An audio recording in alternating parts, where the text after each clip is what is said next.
As a society, we are social beings who live out our lives in the company of other humans. We organize ourselves into various kinds of social groupings, such as villages, cities, and countries, in which we work, trade, play, reproduce, and interact in many other ways. Doing so establishes a norm in which we pattern our way of living and tells us what we thought is right from wrong. But little we know about how corrupt this system of things are, and how the God of this age has blinded the minds of the people so they cannot see the light of the gospel of the glory of Christ. Our featured testimonies will tell us more about how hearing the words of God changed the hearts of Brother Kevin and Sister Mylene from conforming to earthly practice of things into embracing the truths in the Bible.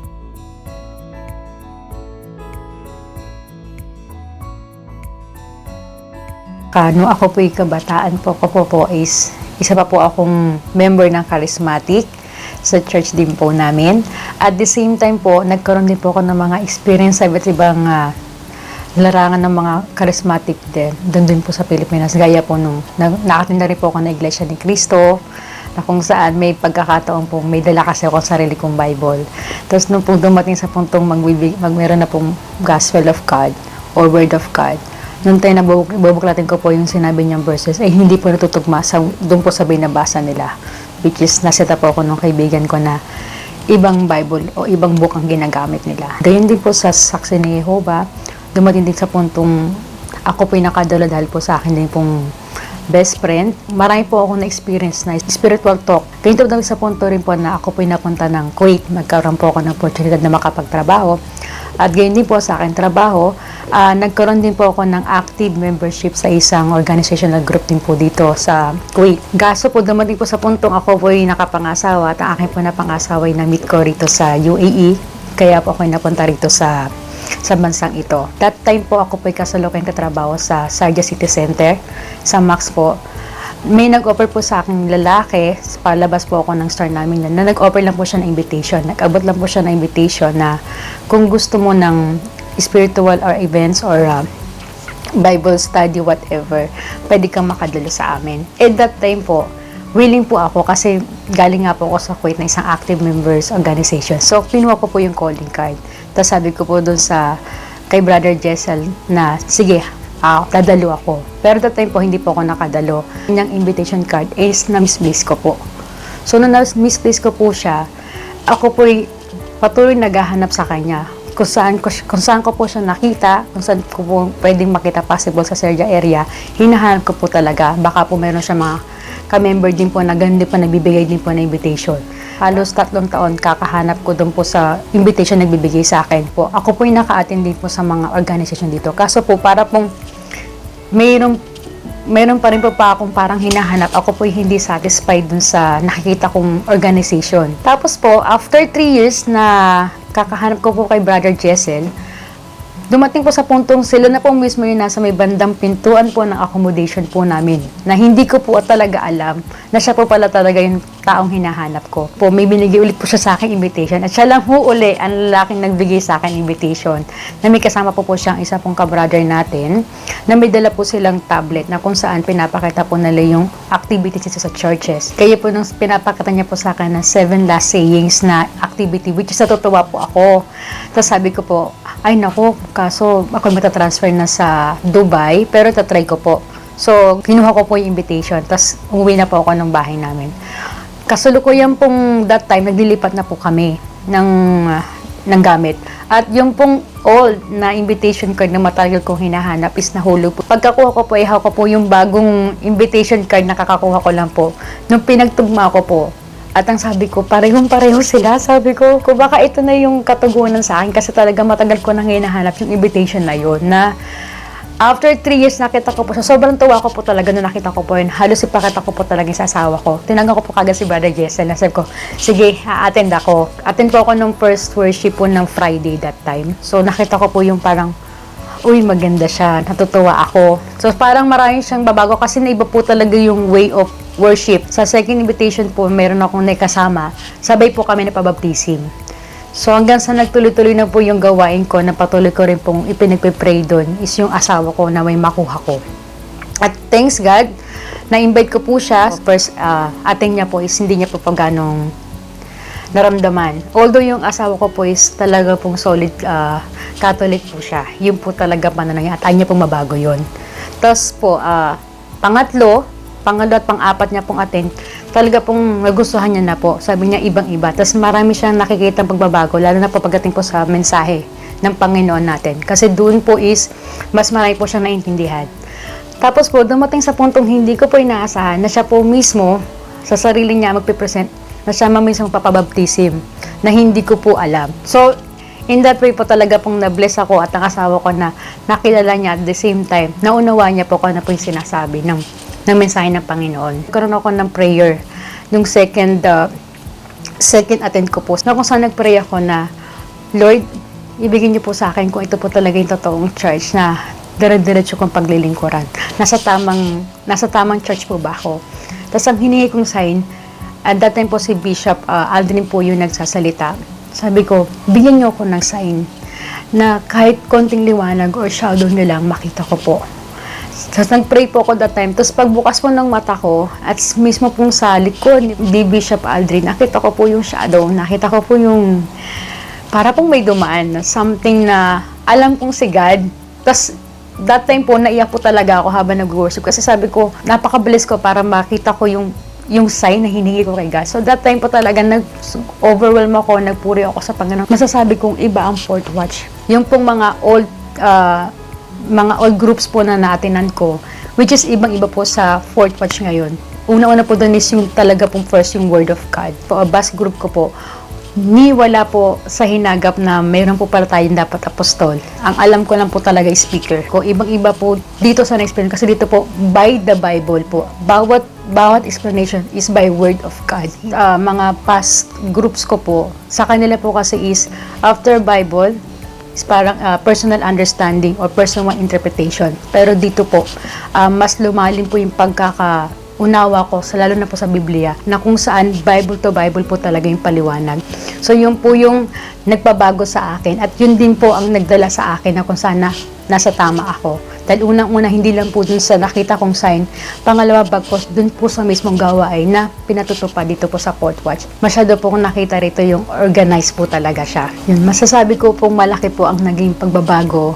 Simula po nang dumalo na po ako sa fourth watch. Hanggang ngayon ay patuloy po akong dumadalo sa fourth watch. Yun po ay kung saan nararamdaman ko yung pananabik na yung pagkauhaw sa salita ng Diyos. Yun po yung nararamdaman ko. At saka po ang na-excite po ako ngayon na kung ano po yung mga ibinabahag, yung na-receive ko o yung message na narinig ko po ay akin pong ipinabahagi sa aking mga katrabaho. Na kung saan, isa po yung sa mensahe ng ating Bishop Aldrin, na kung saan specific na po sinasabi na ang responsibilidad po natin is narinig po natin ang salita ng Diyos, ang salvation of God. Ito po ay dapat nating ibahagi. So yun po yung nag-strike sa puso ko po na dapat ibahagi ko po na kung saan ito po ang kaloob ng Diyos. Yung marinig po ba ng sambayanan na kung gaano po tayo kamahal ng Diyos. So after the meeting o after po ng ating pong gawain, ito po yung aking binabagi sa aking mga katrabaho ko na kung saan ako po ay nagpapasalamat at na-bless pagkat nung una po na narinig, halimbawa po tungkol po sa baptism. Actually, ito po yung hindi ko inasahan na pagkakakinig po nila, sila po yung kagad nagsalita sa akin na willing kayo magpabaptismo. So, ako po yung natuwa sapagkat may 4 pong ating tumugon kagad sa baptismo. Mga na-invite ko po is naging active din po sila sa fourth watch. Gaya po na sabi niyo, pati po ang aking asawa po ay narinig po sa fourth watch. Ang blessing niya sa akin is, isa pa sa masasabi ko is yung nangyari dun sa sister-in-law ko. Yung aking pamangkin po ay nagkasakit. Naratay po sa ospital. Siya po kasi ay blue baby. So, nung nakita ko po siya sa ospital, halos mabiyak po ang aking puso kasi po talaga pong grabe na po yung sakit ng aking pamangkin, which is talaga pong ang ginawa ko po ay dumulog po ako sa aking kawan leader na si Brother Joey na baka po pwedeng isama sa prayer. Complete healing na kung saan hindi na pwedeng maoperahan ng aking pamangkin.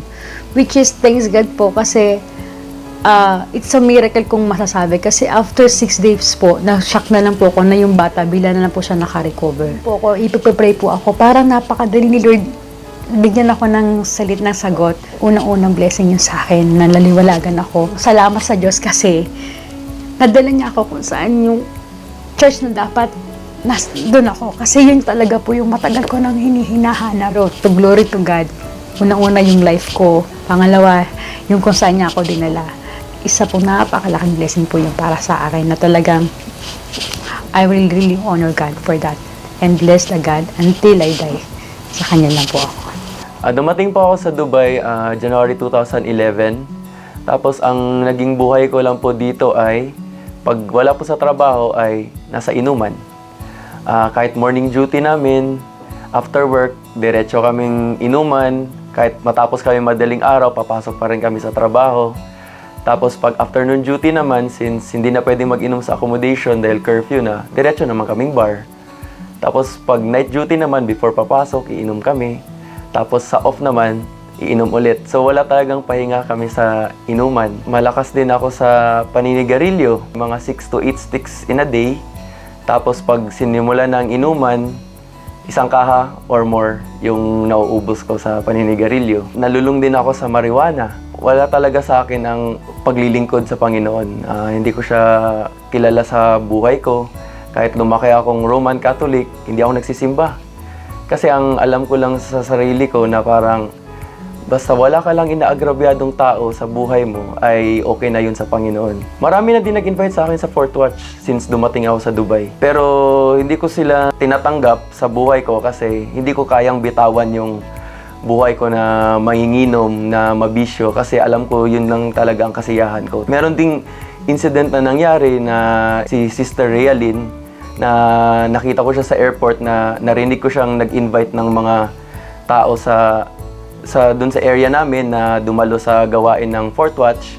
At inusig ko talaga siya nung araw na yun. Sinabi ko sa kanya na, ba't ka na naman nag-invite dyan sa kulto nyo? Ano naman mapapala ng mga tao dyan? Tapos pagdating ng 2014 ay nakilala ko si Sister Krista. At nung time na nililigawan ko siya, tinanong ko siya kung ano yung church niya, saan siya nabilong na church. Tapos nung sinabi nga niyang sa PMCC, pumasok na naman sa isip ko na nandito na naman tong mga tao to na matagal ko nang tinakasan since nung dumating ako sa Dubai. Baka ma-invite na naman ako nito.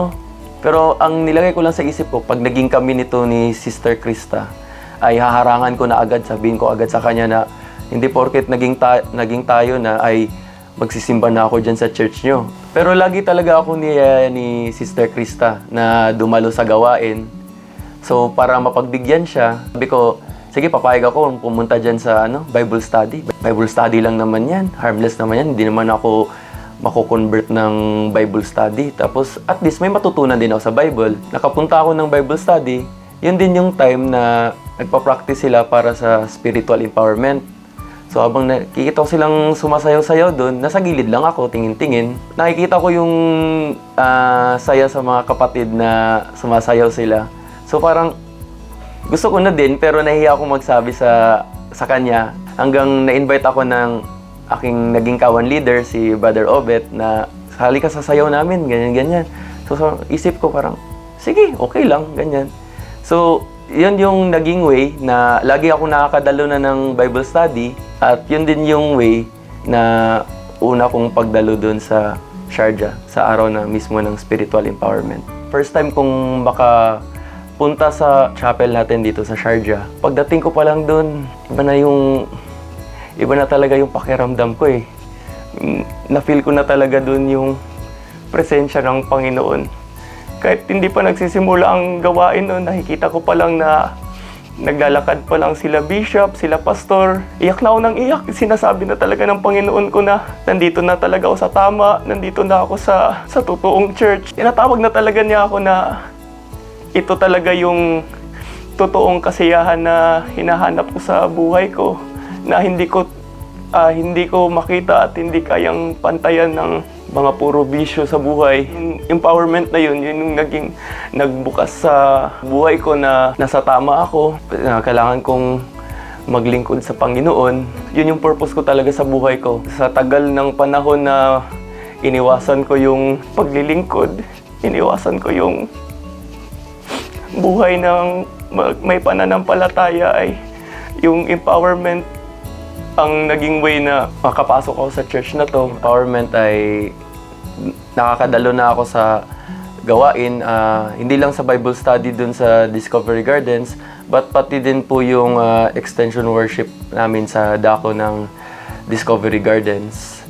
At sa lagi kong pagpunta sa gawain, sa pakikinig ng salita ng Panginoon, dumating yung time sa buhay ko na hindi na ako makatulog, parang hindi na ako mapakali dahil gusto ko ng bautismuhan.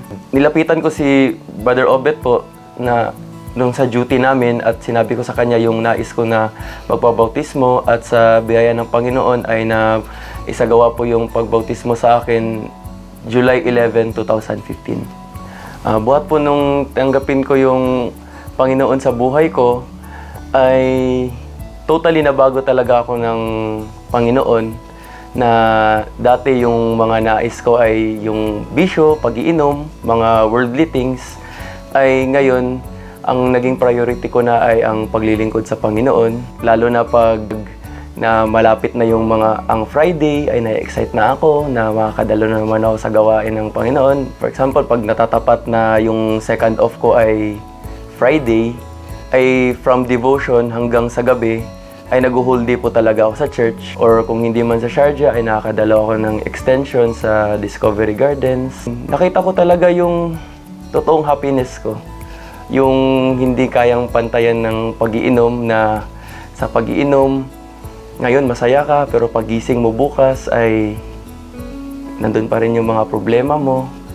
Pero pag nasa Panginoon ka, alam mong lagi kanyang gagabayan sa lahat ng nangyayari sa buhay mo. Lagi kanyang iingatan. Biyaya din po ng Panginoon ay nabigyan na din ako ng task ng mga elders namin sa kawan namin na ako yung taga-arrange po ng car lift namin sa Discovery Gardens papunta sa chapel para sa mga kapatid na nais dumalo ng mga gawain sa Sharjah. Naisama na din po ako sa ushering ministry.